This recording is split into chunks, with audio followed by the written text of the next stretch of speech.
everyone, welcome to another video. If you're new here, hi, my name is Irit. I'm a watercolor and mixed media artist based in Austria in Europe, and on my channel I share all my watercolor adventures. If you enjoyed this video, please give it a thumbs up. If you didn't, give it a thumbs down so I know what you like, and I would love for you to subscribe. So today I'm swatching and playing a bit with this set of neon watercolors from Schmincke. This is from their Academy line, which is their student grade watercolor.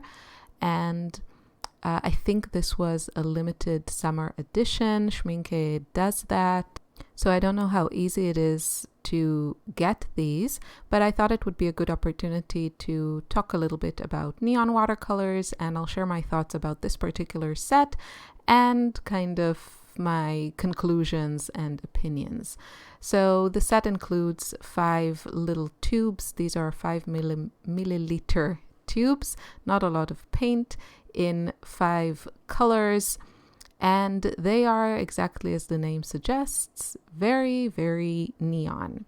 Now, I personally love vibrant colors. I love bright colors. I also love some of the neon and fluorescent colors, and I'll get to that a little bit later. And for anyone else who enjoys these kinds of paints, I think it's really fun to add some of these to your watercolor arsenal, let's say. Now, a known thing about fluorescent pigments is that they are fugitive, meaning they will fade in time. However, the known brands have gotten better with the light fastness. I've seen from my own light fast testing and those that I've seen from other people, it definitely, some shades fade and some more than others, but usually the color loses its vibrancy.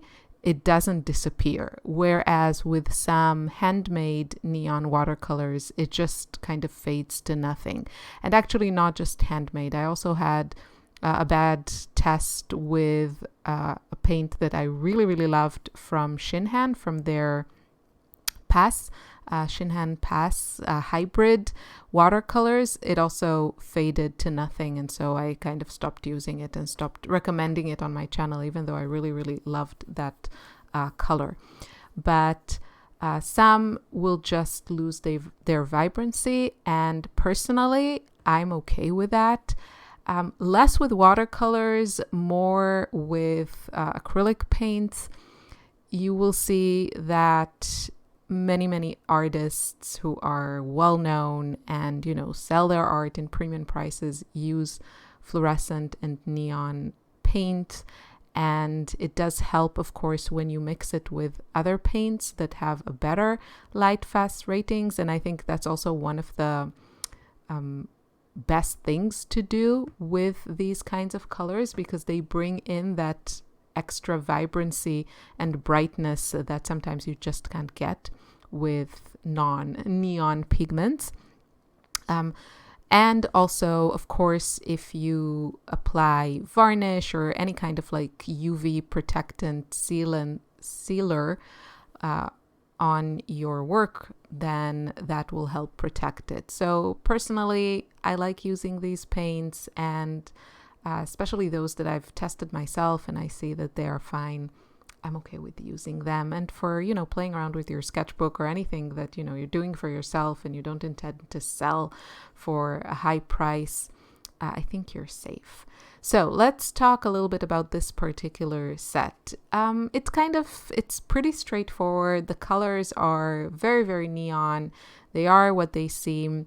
The color range, for me personally, I know it seems like a basic color range, but there are other neon colors out there that I personally prefer.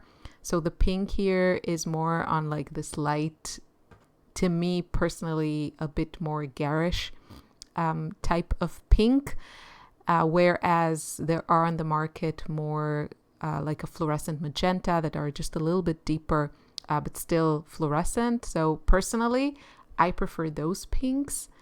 And then we have here the yellow and orange, and I really, really enjoy a fluorescent red, which this set doesn't have. Now, of course, you can mix those, and I think mixing these really demonstrated how redundant or how much it's just a convenience color to have the green and the orange, because you can very easily mix exactly the same thing with the kind of primary colors. I did, however, get really beautiful turquoises when I added a little bit of green or a little bit of yellow to the blue. The blue, as it is from the tube, it's not my favorite color. Also, camera doesn't really perceives or films neon colors as they are in reality. I think it's pretty close, but you can imagine that some of the colors are just like a little bit more neon. And then when I mixed the pink with the orange or the yellow, I got some really gorgeous shades of fluorescent red, which is currently probably my favorite type of fluorescent. And then when you mix the orange and the blue, I admit I forgot to mix the green and the pink, but I assume the results will be the same. When you mix the blue and the orange, you get suddenly in this world of neon, you get a gray, which is actually pretty nice. But yeah, so it's always fun and interesting to mix colors. Now, what I do want to say is I have a few other versions of fluorescent paints, and I'll try to put links below and pictures on the screen.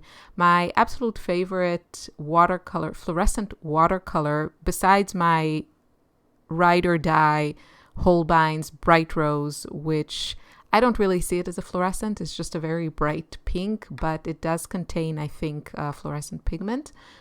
But besides those from the, let's say, regular neon colors, I'm not a fan of Daniel Smith opera. I admit it. Don't come for me. My favorite is this Japanese watercolor set that I have now for 5 years, and I keep going back to it, especially to the more red fluorescent colors that are really, really nice. I think this one faded quite a bit, if memory serves. So again, this is for your sketchbook adventures or, you know, for your own personal use. I wouldn't sell anything with these colors, but it's a really fun, beautiful fluorescent set, and you get a lot of paint. It does come in pans and not in tubes. And then another one that I've tried is one of these koi boxes.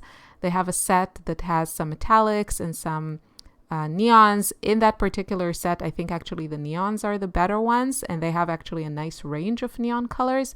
But I don't know, there's just something about the paint. It's a little bit chalky, and the metallic paints in that set are very underwhelming. So all in all, it's not my favorite. I think if I had to choose one, I would go for the Japanese ones, and yeah, they're very, very creamy. The formulation is really nice and the colors are nice.